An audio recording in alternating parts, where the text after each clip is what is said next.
দর্শক সবাইকে আমন্ত্রণ প্রবাসী বাংলাদেশে, আপনাদের সঙ্গে আছি আমি ফয়সাল তিতুমির। লিবিয়া থেকে দেশে ফিরিয়ে আনা হয়েছে 175 জন বাংলাদেশিকে। ভোরে ঢাকার হজরত শাহজালাল আন্তর্জাতিক বিমানবন্দরে পৌঁছান তারা। লিবিয়ায় অবস্থিত বাংলাদেশ দূতাবাস, পররাষ্ট্র মন্ত্রণালয় এবং আন্তর্জাতিক অভিবাসন সংস্থার সহায়তায় তাদের ফেরানো হলো। আর্থিক সচ্ছলতার আশায় ইউরোপের দেশ ইতালির উদ্দেশ্যে মাতৃভূমি ছেড়েছিলেন এদের সবাই, কিন্তু দালাল চক্রের মাধ্যমে অবৈধ পথ পাড়ি দিতে গিয়ে ভাগ্য সহায় হয়নি তাদের। ঠিকানা হয় লিবিয়ার কারাগার।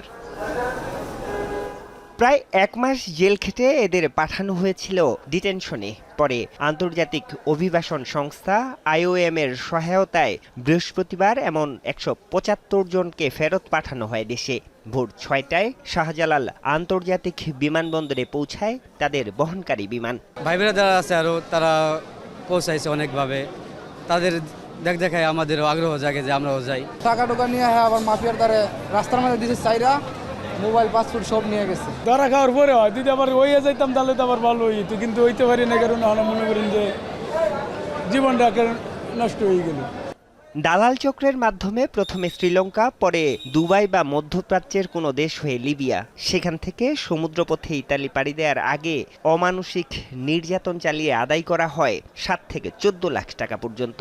যদি আপনার গেমে ধরা খায় তখন আইসা বেচাকিনি করার পরে গ্রামে দেশে বাড়িতে ফোন দেয়, বাবা মাকে ফোন দেয়, টাকার জন্য অত্যাচার করে, না দিলে মাইরদের করে। 4 দেয়ালের ভিতরে আমাদের একটা রুমে সবসময় আটকা রাখা হয়, অনেক সময় বের করে আমাদেরকে ভিতরে অনেক হেনস্থা করা হয়। 2 জন লোক ছিল গাম্বুদা জেলে, তাদের এত খারাপ অবস্থা করছে, পিঠে চামড়া বেঁধে উঠে গেছে, আমরা দেখছি। এলাকা ভিত্তিক বিভিন্ন দালাল চক্রের মাধ্যমে ইতালির উদ্দেশ্যে লিবিয়ায় পাড়ি জমিয়েছিলেন তারা, যার মূল হোতা সাখাওয়াত নামের এই ব্যক্তি। অভিবাসন সংস্থা ব্রেকের সহায়তায় তাকেও গ্রেফতার করে দেশে পাঠায় লিবিয়া পুলিশ। যে সাখাওয়াতকে এয়ারপোর্ট থেকে যে গ্রেপ্তার দেখানো হয়েছে এবং তার যে আরও কিছু ভিকটিম আছে যারা তার মাধ্যমে নির্যাতনের শিকার হয়েছে, তারাও ইতিমধ্যে ঢাকায় আছে, তারাও নতুন কিছু মামলা করার জন্য পরিকল্পনা করছে।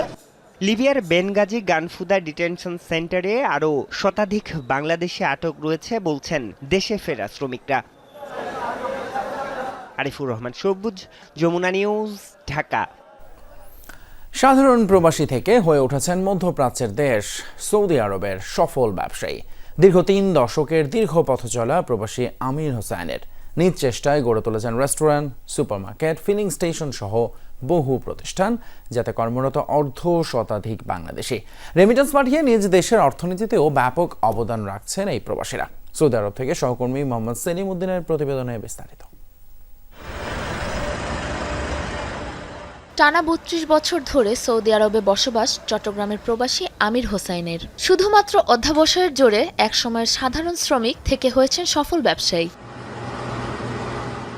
কঠোর পরিশ্রম ও সততায় প্রবাসী এ ব্যবসায়ী একে একে গড়ে তুলেছেন restaurant, supermarket, fisheries, filling station সহ বহু বৈচিত্র্যময় ব্যবসা প্রতিষ্ঠান, যেখানে কর্মরত রয়েছে অন্তত 1/2 বাংলাদেশি।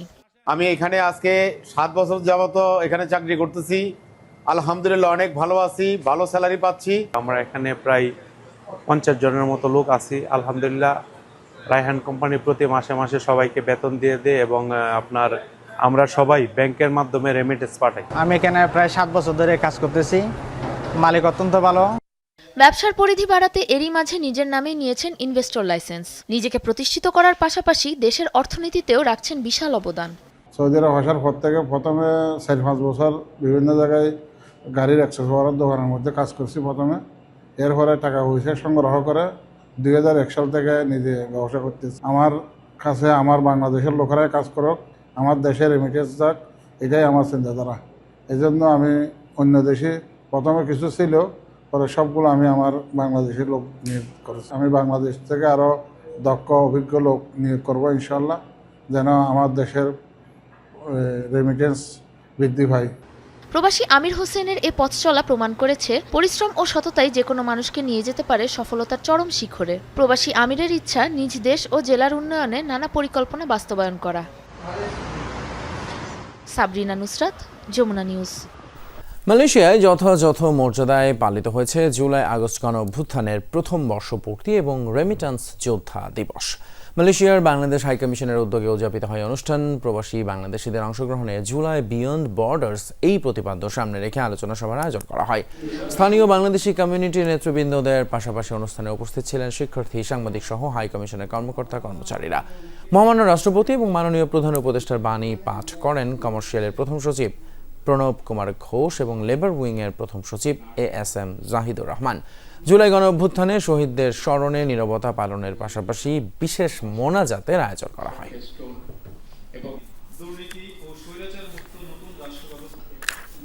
যুক্তরাজ্যে ফটিকছড়ি কমিউনিটি ইউকের উদ্যোগে আয়োজিত হয়েছে বার্ষিক পিকনিক। পূর্ব লন্ডনের ভ্যালেন্টাইন্স পার্কে অনুষ্ঠিত হয় পিকনিক। বিপুল সংখ্যক ফটিকছড়িবাসী ছাড়াও অংশ নেন কমিউনিটির বহু সামাজিক ও ব্যবসায়িক নেতৃবৃন্দ। কমিটির আহ্বায়ক সরওয়ার হোসেনের পরিচালনায় পবিত্র কোরআন তেলাওয়াত করেন আজমল করিম জুয়েল। স্বাগত বক্তব্য রাখেন সদস্য সচিব শেখ মোহাম্মদ নাসের। দেশীয় খাবারের পাশাপাশি ছিল সাংস্কৃতিক পরিবেশনা। আয়োজনের ব্যবস্থাপনায় আরও ছিলেন ইমদাদ হোসেন, আজমল করিম, কাজী ফয়জুল আলম, মীরা বড়ুয়া সহ অনেকে। অনুষ্ঠান শেষে বিজয়ীদের মধ্যে পুরস্কার বিতরণ করা হয়। ব্যবসা বাণিজ্যের ক্ষেত্রে বাংলাদেশ ভারতকে ছেড়ে পাকিস্তানের দিকে ঝুঁকছে না। বাণিজ্য সক্ষমতা বৃদ্ধি এবং দেশের স্বার্থ বিবেচনা করে অন্তর্বর্তী সরকার এসব ক্ষেত্রে সিদ্ধান্ত নিচ্ছে, জানিয়েছেন বাণিজ্য উপদেষ্টা। বলেন, বাংলাদেশ পাকিস্তান বাণিজ্য আরও বাড়াতে ট্রেড অ্যান্ড ইনভেস্টমেন্ট কমিশন গঠনে একমত হয়েছে দুই দেশ। চা রপ্তানিতে শুল্ক ছাড় সহ কিছু পণ্যের রপ্তানি বৃদ্ধির প্রস্তাব দেওয়া হয়েছে পাকিস্তানকে। বাংলাদেশ ও পাকিস্তানের মধ্যে আমদানি রপ্তানি বাণিজ্য প্রায় 87 কোটি ডলার। এর মধ্যে পাকিস্তান রপ্তানি করে প্রায় 79 কোটি ডলারের পণ্য, আর বাংলাদেশের রপ্তানি মাত্র 8 কোটি ডলার। দ্বিপাক্ষিক বাণিজ্যের এই প্রেক্ষাপটে সচিবালয়ে দুই দেশের বাণিজ্য উপদেষ্টা ও মন্ত্রীর বৈঠক। দীর্ঘ বৈঠকে আমদানি রপ্তানি বৃদ্ধির বিষয়টি প্রাধান্য পেয়েছে।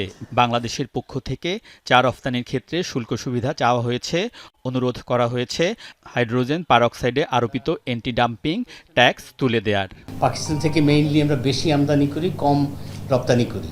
এই বাণিজ্য ব্যবধানটা যদি কমানো যায় তাহলে সেটা বাংলাদেশের জন্য লাভজনক হবে। কৃষি এবং খাদ্যপণ্য আমাদের যেমন ফল রপ্তানি এবং আমদানি আমরা দুটো নিয়ে আলোচনা করেছি। আমাদের আনারস রপ্তানি নিয়ে আমরা কথা বলেছি। আমরা 1 কোটি কেজি চায়ের রপ্তানির সম্ভাবনা নিয়ে আমরা কথা বলেছি, যেখানে তারা শুল্কমুক্ত আমাদেরকে প্রবেশ অধিকার দিবে বাজারে। দুই দেশই মধ্যবর্তী পণ্য আমদানিকারক দেশ, এজন্য যৌথভাবে বা FDI আকারে পণ্য উৎপাদন নিয়ে আলোচনা হয়েছে। বৈঠকে একমত হয়েছে আগের জয়েন্ট ইকোনমিক কমিশন সক্রিয় এবং নতুন ট্রেড অ্যান্ড ইনভেস্টমেন্ট কমিশন গঠনের বিষয়ে। যেসব পণ্য আমরা প্রতিযোগিতামূলক মূল্যে আমরা আমাদের বৈদেশিক মুদ্রা সাশ্রয়ী করে আমরা আমদানি করতে পারি, সেই জিনিসটাই উপলব্ধি এবং আইডেন্টিফাই করার জন্য আমরা ট্রেড কমিশনটাকে চালু করতে যাচ্ছি। দীর্ঘদিন বাংলাদেশ পাকিস্তান সম্পর্কে টানাপোড়েন ছিল। গণ অভ্যুত্থানে শেখ হাসিনা সরকারের পতনের পর বাংলাদেশ কি পাকিস্তানের দিকে ঝুঁকছে? এমন প্রশ্নের জবাবে বাণিজ্য উপদেষ্টা বলেন, বাণিজ্য সক্ষমতা বৃদ্ধিতে কাজ করছে সরকার, কোনো দেশের দিকে ঝুঁকছে না। আমরা সবার দিকে ঝুঁকছি। আমরা যুক্তরাষ্ট্রের দিকে ঝুঁকছি, আমরা ভারত থেকে পেঁয়াজ আমদানি করছি।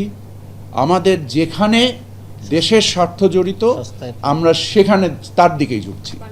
আমাদের সর্বাগ্রে বাংলাদেশ। এখানে আপনাদের রাজনীতি যদি কোনো উদ্দেশ্য কারো থাকে সেই ব্যাপারে আমার কোনো বক্তব্য নেই। I am not a politician. পলিসিগত সিদ্ধান্ত নেয়ার ক্ষেত্রে অন্তর্বর্তী সরকারের কোনো বাধ্যবাধকতা নেই বলেও জানান বাণিজ্য উপদেষ্টা। পলিসি সিদ্ধান্ত নেওয়ার ক্ষেত্রে কি আমাদের কোনো সীমাবদ্ধতা রয়েছে? আলমগীর স্বপন, যমুনা নিউজ, ঢাকা। যুক্তরাজ্য যুব দলের নব অনুমোদিত পূর্ণাঙ্গ কমিটির পরিচিতি সভা অনুষ্ঠিত হয়েছে। ইস্ট লন্ডনের রয়্যাল রিজেন্সি হলে এই পরিচিতি সভা অনুষ্ঠিত হয়। কোরআন তেলাওয়াতের মাধ্যমে শুরু হওয়া অনুষ্ঠানে জাতীয় এবং দলীয় সঙ্গীত পরিবেশন করেন শিল্পীরা। অভিষেক অনুষ্ঠান কেন্দ্র করে যুক্তরাজ্যের বিভিন্ন শহরে মিছিল নিয়ে উপস্থিত হন নেতাকর্মীরা। সভাপতি আফজাল হোসেনের সভাপতিত্বে এবং সাধারণ সম্পাদক বাবুল চৌধুরীর পরিচালনায় প্রধান অতিথির বক্তব্য রাখেন সফররত কেন্দ্রীয় কমিটির সভাপতি আব্দুল মোনায়েম মুন্না। সভায় বিশেষ অতিথি হিসেবে উপস্থিত ছিলেন এবং বক্তব্য রাখেন যুক্তরাজ্য বিএনপির সভাপতি MM মালেক, প্রধান উপদেষ্টা শাইস্তা চৌধুরী কুদ্দুস, সিনিয়র সহসভাপতি আবুল কালাম আজাদ সহ অনেকে। অনুষ্ঠানে যুবদলকে সম্মাননা প্রদান করেন প্রধান অতিথি।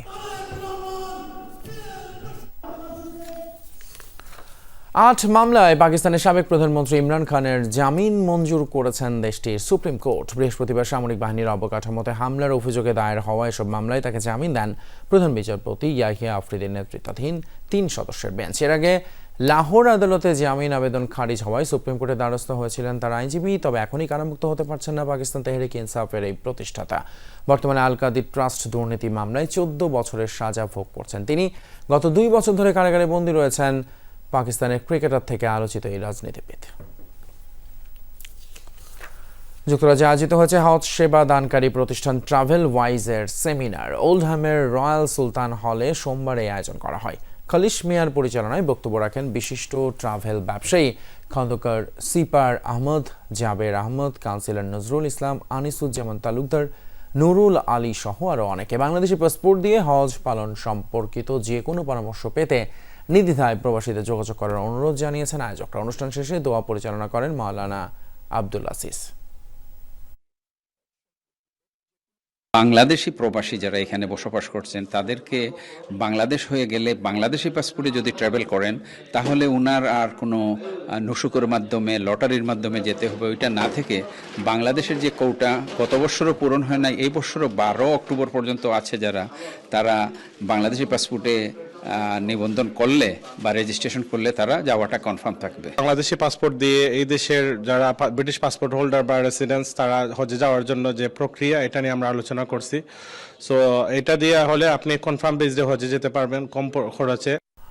অনুমোদন পেল বাংলাদেশ সোশ্যাল ক্লাব ওমানের ইঞ্জিনিয়ার উইং। বুধবার ক্লাবের হল রুমে নব অনুমোদনপ্রাপ্ত ইঞ্জিনিয়ার উইং এর আহ্বায়ক এবং সেক্রেটারির হাতে অনুমোদনপত্র তুলে দেয় কর্তৃপক্ষ।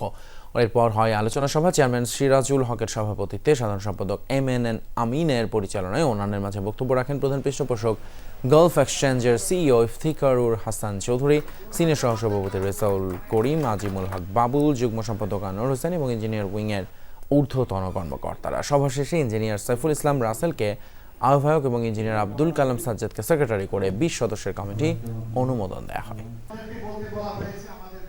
তো আমাদের সমাজকে অনেক কিছু দেওয়া আছে, সেই উপলক্ষেই আসলে আমরা একত্রিত হয়ে এই ইঞ্জিনিয়ার উইংস করা। তো ইনশাল্লাহ আমরা সবাই একত্র থাকবো। এখানে ওমানে যারা আমরা আছি সবার পাশে আমরা দাঁড়াবো। ওমান সোশ্যাল মিনিস্ট্রি থেকে আমরা অনুমোদন প্রাপ্ত, আপনারা নির্ভয়ে যে কোনো অনুষ্ঠান করতে পারবেন অ্যাজ পার আপনাদের ক্যালেন্ডার, যেটা মিনিস্ট্রি অনুমোদন করেছে। আমরা যদি উইংস করি, উইংসের সাথে যদি আমরা আরও বেশি বাংলাদেশিদেরকে, যারা সচেতন বাংলাদেশে, তাদেরকে যদি আমরা সম্পৃক্ত করতে পারি, তাহলে হয়তো আমাদের আওয়াজটা অনেক দূর পর্যন্ত পৌঁছবে। ভারতের সাথে ভবিষ্যতে আর জ্বালানি প্রকল্পে সহযোগিতায় আগ্রহ রাশিয়া, জানিয়েছেন রুশ পররাষ্ট্রমন্ত্রী সের্গেই লাভরভ। বৃহস্পতিবার মস্কোতে ভারতের পররাষ্ট্রমন্ত্রী এস জয়শঙ্করের সঙ্গে বৈঠক শেষে কথা জানান তিনি। হাইড্রোকার্বন খাতে সহযোগিতা এবং ভারতীয় বাজারে রুশ তেল সরবরাহে আমরা এরই মধ্যে সন্তোষজনক অগ্রগতি অর্জন করেছি। পাশাপাশি জ্বালানি সম্পদ উত্তোলনের জন্য যৌথ প্রকল্প হাতে নিতে আমাদের দুপক্ষেরই আগ্রহ রয়েছে, যার বিস্তৃতি হবে রাশিয়ার মূল ভূখণ্ড থেকে শুরু করে সুদূর প্রাচ্য এবং আর্কটিক উপকূলীয় অঞ্চল পর্যন্ত। সংযুক্ত আরব আমিরাতে যাত্রা শুরু করেছে আরও একটি বাংলাদেশি প্রতিষ্ঠান। উদ্বোধন হয়েছে বাংলাদেশি প্রতিষ্ঠান নাইস টাচ জেনারেল ট্রেডিং এর 3 নম্বর শাখা। রাজধানী আবুধাবির শিল্পনগর মুসাফফা সানাইয়া এলাকায় চালু করা হয়েছে এই প্রতিষ্ঠান। রোববার ফিতা কেটের শুভ উদ্বোধন করেন বিশিষ্ট ব্যবসায়ী মোহাম্মদ ফারুক, নাজমুল হোসেন, মোহাম্মদ ইসমাইল হোসেন সোহাগ সহ আরও অনেকে। এই সময় উপস্থিত ছিলেন মোহাম্মদ আবদুল্লাহ, সঞ্জিত কুমার, সালাউদ্দিন, শাহাদাত হোসেন, আব্দুল হাকিম মুরাদ সহ অনেকে। সেফটি ও ইলেকট্রিক্যাল সরঞ্জাম, প্লাম্বিং, স্যানিটারি সহ সকল ধরনের হার্ডওয়্যার যন্ত্রাংশ পাওয়া যাবে এই প্রতিষ্ঠানে। আবুধাবিতে অবস্থানরত প্রত্যেকটা ছোটখাটো সকল কন্ট্রাক্টরের জন্য স্পেশাল ছাড় সহ সকল ধরনের মেটেরিয়ালের, সকল ধরনের বিল্ডিং মেটেরিয়ালস, জেনারেল ট্রেডিং এবং কি হেভি ইকুইপমেন্ট, যেই কোনো সমস্যা, যে কোনো ধরনের মেটেরিয়ালসের ব্যবস্থা এই দোকানে থাকবে ইনশাল্লাহ। আমি 2018 থেকে ব্যবসা করতেছি। আমার একটা ইন্টেরিয়াল ডিজাইনের ব্যবসা আছে, কোম্পানি আছে। এর পাশাপাশি আমি এখন একটা হার্ডওয়্যারের বিজনেস শুরু করতেছি। এটার নাম হচ্ছে নাইস টাচ জেনারেল ট্রেডিং, মুসাফা 3 নম্বরে। দর্শক, এই ছিল আমাদের প্রবাসী বাংলাদেশের আজকের আয়োজন। এতক্ষণ সাথে থাকার জন্য ধন্যবাদ আপনাদের সবাইকে।